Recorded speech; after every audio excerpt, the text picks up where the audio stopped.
All right, so we got Altimmune. They had a data release this morning for pemvidutide, Pemvi, also known as. The data was good. I'm not sure if we'd put it as outstanding, but we're early in the process, and these guys are looking to this is for it to go to NASH. But first is things first. Essentially, got to prove that it works on the lower end, which is weight loss and non-alcoholic fatty liver disease. But anyway, let's take a look at some of the data here. Oh, this is their Q2. All right, announces significant reductions in liver fat content and body weight in 12-week Phase 1B. Keep that in mind. We're early in the process. Clinical trial of pemvidutide in subjects with non-alcoholic NAFLD and a non-alcoholic fatty liver disease.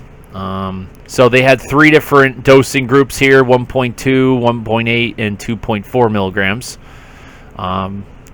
achieving primary endpoint and relative and absolute reductions in liver fat, with 68.5% relative reduction in fat liver content for the 1.8. I believe we had that indication that was going to be the 1.8, I think, in their original. Yeah, I think at first, our very, very first initial data there. I'll have to go take a look at that. I think the 1.8 was doing better than the 2.4. But I'll have to go back and take a look at that now that I think about it. Mean weight loss, just about 5%. For placebo adjusted, 4.7. Okay, and adjusted without diabetes, receiving 1 point, blah, blah, blah. I have not listened to the conference call. I'll admit that. So maybe there's some more to. I'll listen to it this afternoon and I'll update. I'll do another video if there's something that needs to be said. Okay, so trial design. Okay, so 12 weeks, no dose titration. So, but they did titrate for the 2.4. So they didn't go straight to 2.4 from the get-go. They got them up there, whereas the 1.2, 1.8 they ran straight. Looks like the primary efficacy endpoint was percent reduction. Okay. 94 subjects.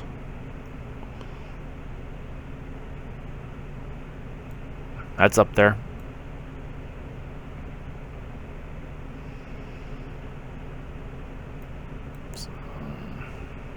29% of subjects had type 2 diabetes at baseline, with approximately 75% of studies. Okay, so the trial met.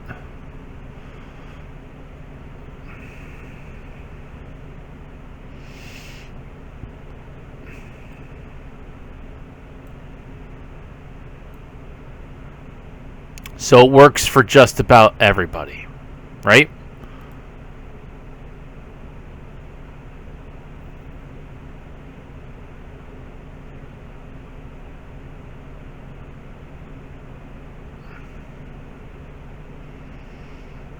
%, hit 50.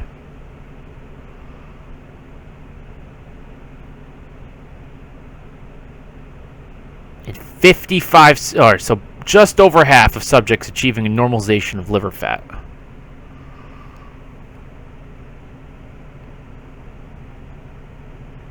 So just about everybody saw something. Decent amount of people saw a good amount, and nearly half saw normalization. Meaning, liver fat fraction of 5% or less. Okay. Alt levels declined, yes. So damages, that's good. After a while, I got that it was a little chuckle to myself. I'm like, oh yeah, they kept with the name Altimmune, but the ticker name is ALT. So that's awesome. That's another idea that we need to see, that liver enzymes are reduced. That's great. Awesome. 5% cut. Without diabetes, 4-point with. Okay. It's hard to lose weight when you're diabetic. Here we go.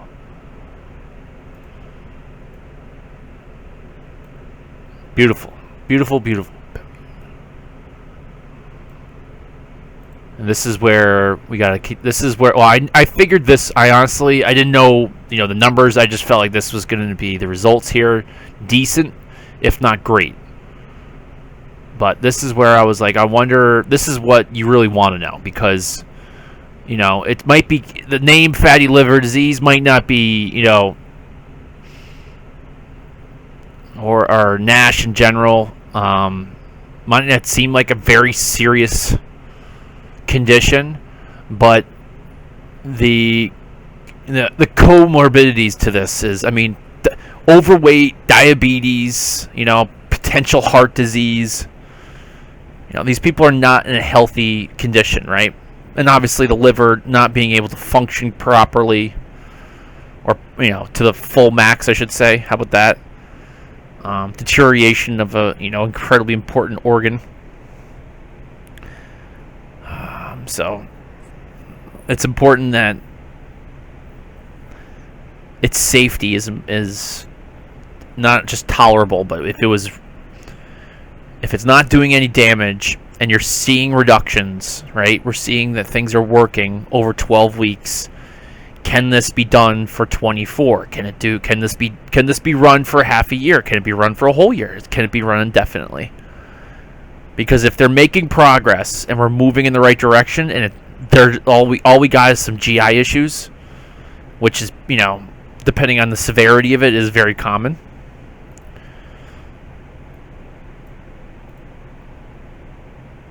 Mild to transient in nature. Okay. Which is true. This is one. That's the one thing consistent with known. So it's fine. It's basic. There's other GLPs that have the same. This is the primary issue with GLPs. The stomach is, going to the bathroom's not going to be fun. Your body's cleansing out fats from the liver.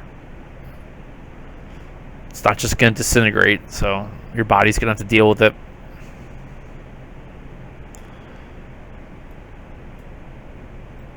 No serious. 2 subjects treated with Pemvi discontinued due to secondary. Okay, so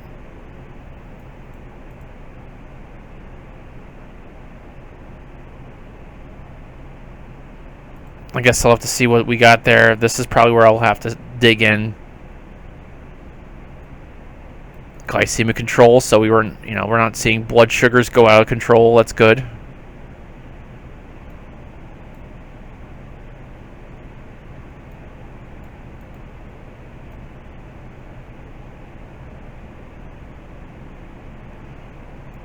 Again, not great, but this is part of this class of drugs.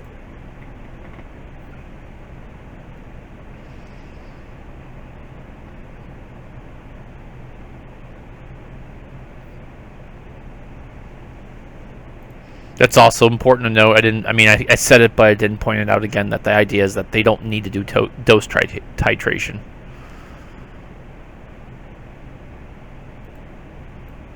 Nothing, just no destruction, liver enzymes, beautiful.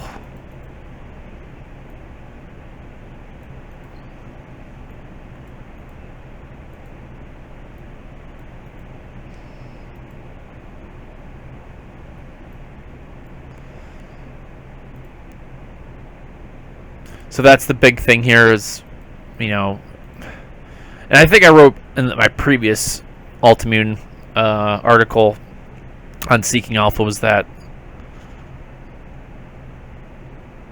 we still got to see where this goes in this group. Non-alcoholic fatty liver disease. Okay, they're not further. They're going there. They're getting there. They're on their way to NASH. But maybe this can put the brakes on NASH. What happens if we get these people that they're obese?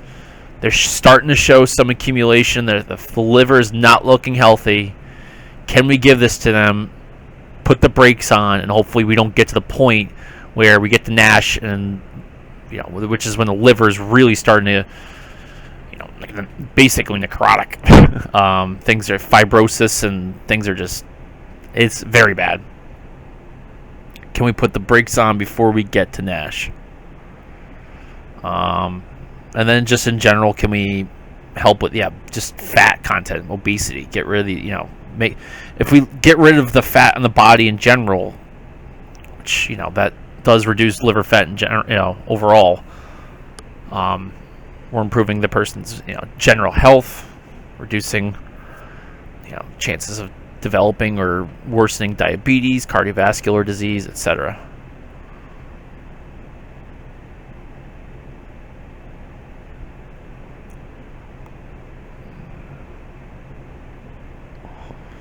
So they got this spread out nicely.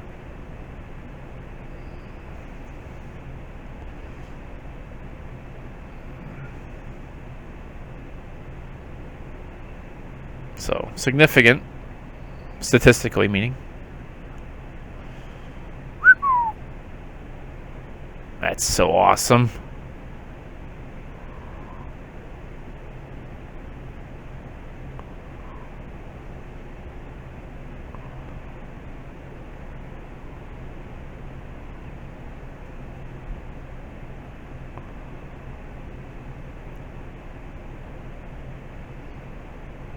This is the weird one, but that's okay.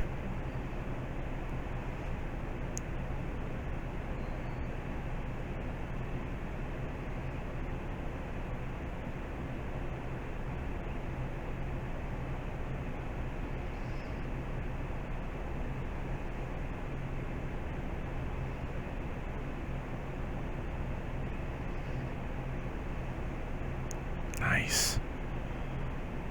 Okay. Alright, so this is great. Severe.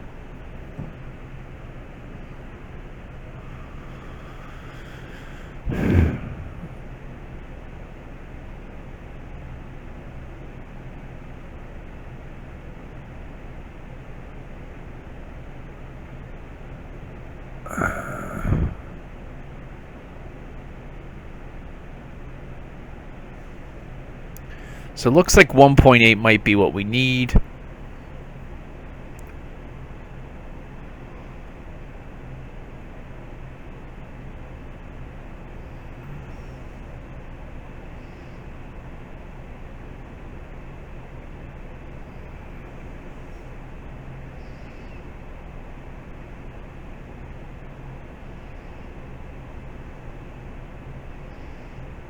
Mild. All right. Vomiting. It's interesting. It's the moderate nausea, I guess, is probably the worst.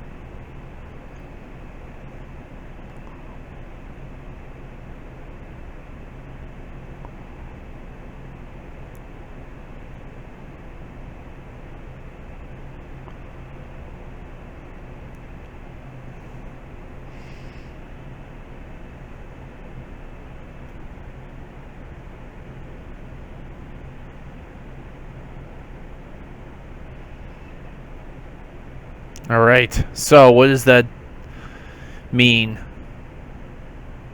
I'll actually have to listen to maybe what the plans are going forward. But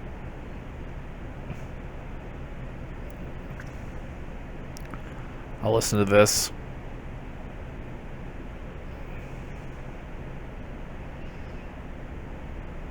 Let's take a look at the chart now. Now, a member reached out to me and asked me, why is it selling off if it's so good? Well, here we are in June, July. So this is when the market started to make, well, no, actually mid-June. So she was already starting to move up after she broke from that downtrend we had going here. Came very close to our buy threshold.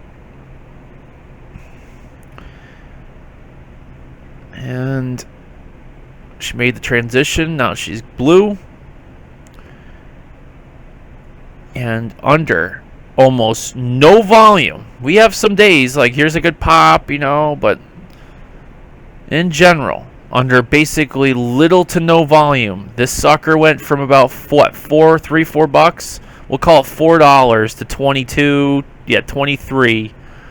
Okay, several months of just floating up. I'm gonna call it floating because I mean it's not even grinding up. The volume is just steadily grinding up, maybe, but I'm gonna call it just a nice, easy float, hot air balloon up, just scaling up. And then if we want to look at, let's put the what do we have in there? The weekly. Let's put the monthly in there.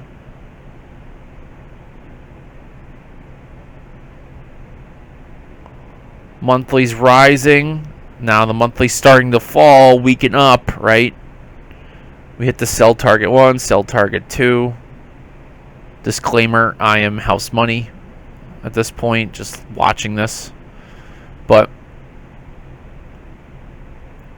monthly's weakening up and the daily RSI is still going higher, but we're getting a bearish divergence, meaning that, hey, our strength was here.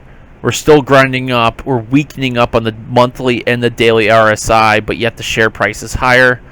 So the moment we break this sucker, it's all over. Now you get to sell the news event, which, again, keep in mind, this was going up on little to no volume. Look at the size of this volume candle. Compare. You can stack these all up, and it's not even close to this. Right? Nothing going on in these days. You'd stack them all up.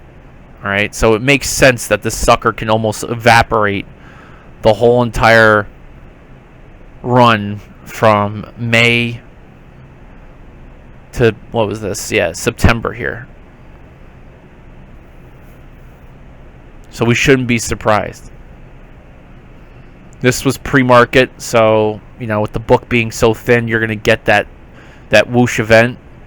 And if people got, you know, someone's got, well, I'm going to say more than one person obviously has stop loss orders in there, you could easily just completely clear out the whole book real quick. And look where we're at. I mean, they've popped already back up. It's already up from the low. It's already doubled since the low. We're moving back up. So it is a sell the news event, but the fact that it went down to 750 or whatever it was, is that, you know, appropriate for the data? Absolutely not. But that happens because, I mean, if you're unlucky enough to keep yourself, I mean, I have nothing against stop loss orders, but, you know, if you're looking for data, and I'll give you this is a lesson for everybody in the members here. When you see a chart and this thing's just floating up with little to no volume, as the market's going, you know, essentially like this, and this thing's just, you know, la-di-da coming up, and you're not booking profits into this, you know, we're hitting the sell 1, sell 2 targets, and you're sitting here in your full position, you're like, well, you know, if this thing's bad, I'll just put my stop loss right here. Stop loss in pre-market, say you had a stop loss, you know, under right around here, under $17. I mean, that thing probably cut through so quickly that you probably got filled. I mean, 50 cents, $2 lower than that. It's possible. Or not at least entirely at that, you know, because it's just so thin. And that's what they want. That's what shorts do. If the volume doesn't, I mean, they'll wait for it to spike, and if it's on low volume, they're going to crush it. Oh, are we about to turn? Oh.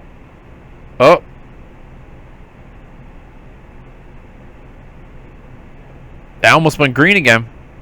Or blue. How are we looking, by the way? Oh, we're fading a little bit here. Yes, she needs to get above that, but we can see broke down through, anchored VWAP from the transition, and then now we retested right here, so this will be interesting. Looks like we have a potential for another one coming up off the bottom, but that's probably bring it down to 14. Anyway, I'll stop blabbing. So the point here is, you know, luckily, I mean, I don't know anybody who honestly got into this. This is something I've been holding for a very long time, since like $1.50, I think, was when I really loaded up. So I've been enjoying being an Altimmune person for a very long time. But, you know, that being said, I always get frustrated by how they just, I guess, I mean, maybe for that longest time I'm looking at all those vaccine technology those guys had, and I guess it was all junk. I don't know. Maybe I was wrong. And now we're just a straight up liver company.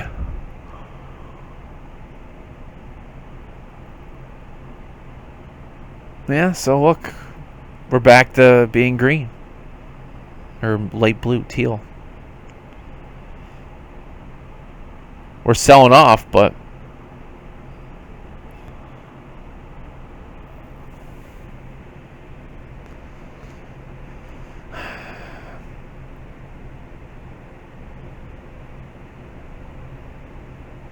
I don't know. We'll see how this goes.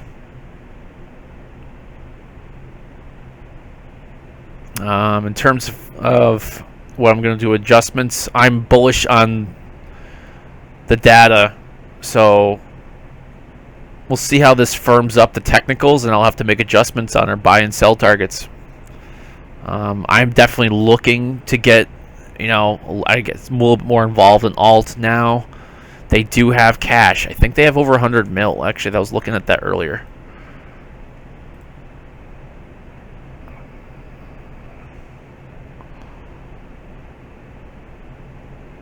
Oh, yeah, more than that. And I think they're only burning like 20 mil, 25. Net loss of 25. Not crazy. I mean, these guys have some cash. I'll give them that. But we're still early on there. HepTcell, where are we at HepTcell? So we got nothing for a while.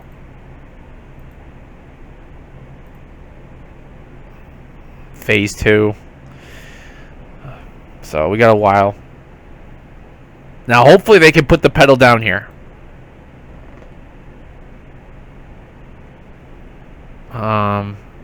They have the phase here. So this one, they have 50% of the 48 week, which is big. They need this one. That'll be great if they can get the weight down.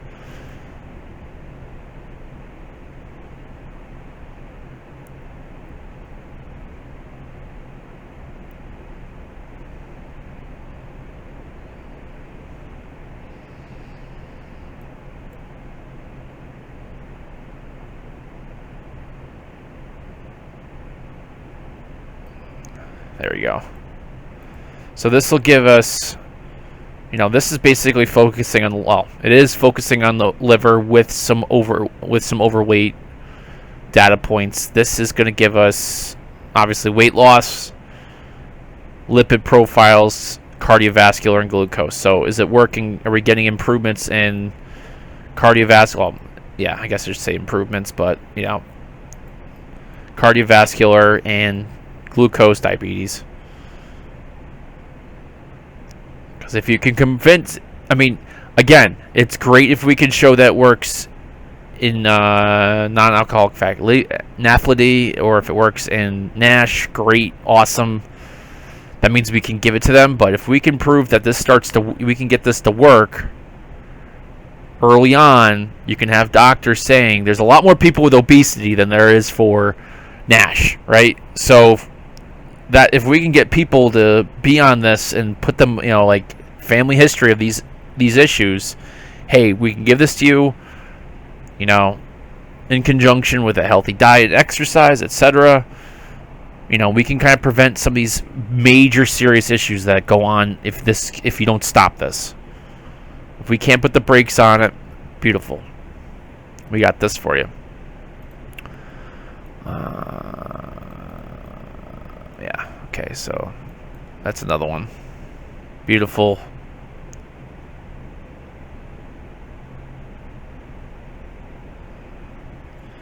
So that's our next one here.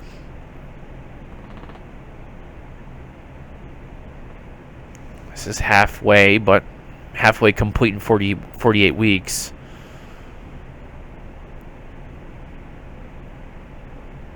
You don't have to, I mean, they won't have to wait until everybody's through to get something out of it, but we'll see. September. So that's Q1. Beautiful. So interim analysis of the approximately 50 should be done. Okay, beautiful. There we go. So Q1 2023. That's fine with me. But that also gives us 3-4 months here of allowing this to figure out where it needs to go, or where it wants to go, or where the algos want to bring it. And of course there is the potential that this is so good, which I'll have to go and do some comparison with it. If this is the best, or potentially one of the best drugs out there right now, who doesn't want to have this in their portfolio? Take a diabetes company, heart disease company.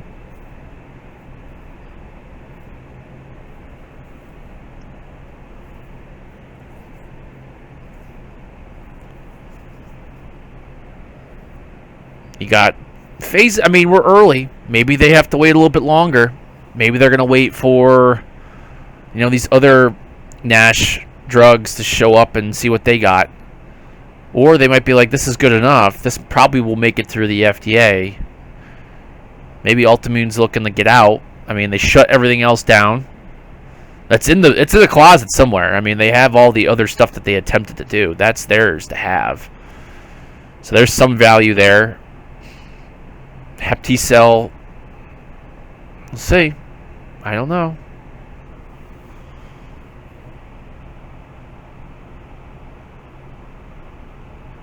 Got a lot of cash, so there's not too much to worry about. We don't have to worry about a massive offering anytime soon.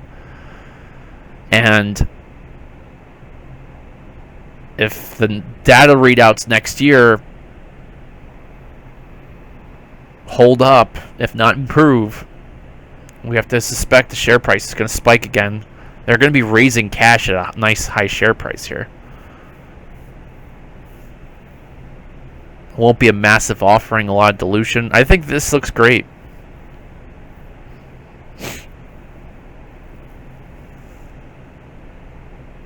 Just gotta wait for things to shake out, see how it is. People are gonna want to get out here. There's also a bunch of people that are gonna want to get in cheap. Question is how many people that bought up here want to stay for 3 months, 5 months, a year, 3 years to get this all the way through? Are they looking, I mean, the people down here, are they getting out now? To be honest with you, if I would had a buy order set in here, I would definitely be booking profits, even despite having, you know, a nice position. Say I got in at like 8, I'd be looking to get out right before getting a double. That's fine. I don't need to get a full bag. Get out of here. Anyway, I'll leave it there. Again, I'll update the buy and sell targets. Start working on a write-up probably for the certain marketplace service, and maybe I'll put something out for the premium for Seeking Alpha. I hope this was, you know, at least helpful. Again, the lesson is keep an eye on what your chart's doing, how it's moving up, the volume, what's it doing in comparison to the rest of the sector, and obviously the overall market. If it's slowly floating up, or even if it's grinding up on low volume, and if there's eminent data, right? We knew this. I think this was to be expected, that the data was going to be decent, if not great. So when it came out, didn't really have too much more room to run. We had weakness. things were weakening up. All right, bearish divergences. So this reaction, again, I'm going to say this. I'm extending this video. This reaction is not crazy.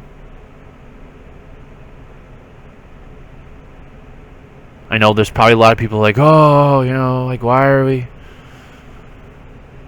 If the data was so good, why is it... Well, I mean, if you're smart money, why are you going to be paying 30, 40, 50 bucks right now? No. No. You're going to be waiting for an opportunity for sell the news event. You're going to get your guys out there, spreading the news that, oh, you know, this, it's not that good, or I told you so, it's not that, you know, like randos that have never been on a message board before that are like stepping in as if they've been there for like 3 years, telling everybody that this was going to be a bad readout, setting the tone, because there's people coming in now because, hey, it dropped 30%. I mean, I have to assume most people are looking in the biotech world, investment-wise, are looking at the data today, and they're... I mean, how many people are really sitting out there knowing exactly if that data was good or not? I mean, I'm taking it at face value for Altimmune, but I haven't done my comparison yet. There's not much out there. That's the whole point. That's probably why it's even rebounding very quickly, because, I mean, I don't want to say it's the best in class. It's you know, but right now these guys are probably going to plow ahead with a decent cash position, and they might not be first to market, but, you know, they're not like years behind schedule. They have a lot going on, and the smart thing is that if their data in obesity is that strong, they might be able to undercut all these other guys who are focusing on more of the, you know, cirrhosis and the fibrosis of NASH. Well, guess what? If this can stop you from ever even developing NASH, those other drugs that are working to get to be a NASH product might not be as good in stopping obesity or non-alcoholic fatty liver disease. This might be a better drug in general because it works at that end of the on both ends of the spectrum, just the beginning and way at the end. We don't know that yet, but assuming it works on really bad level stages of NASH, what happens if it works then? Then you're gonna have a doctor that they're gonna be like, man, I'm gonna learn how to use this thing. I'm gonna figure out what I'm gonna need for dosing, how I want this particular patient. They're gonna become very well in tune of how to manage their patients with this, rather than trying to learn 3 or 4 different ones depending on the severity of the person's condition. Right? So, anyway, I'll end it there. Good luck. Overall, market's kind of choppy today. You know, a little bit of an uptick here. I don't know. I'm watching semiconductors. They're starting to grind up. We'll see. Anyway, I'll leave it there. Good luck. Take it easy.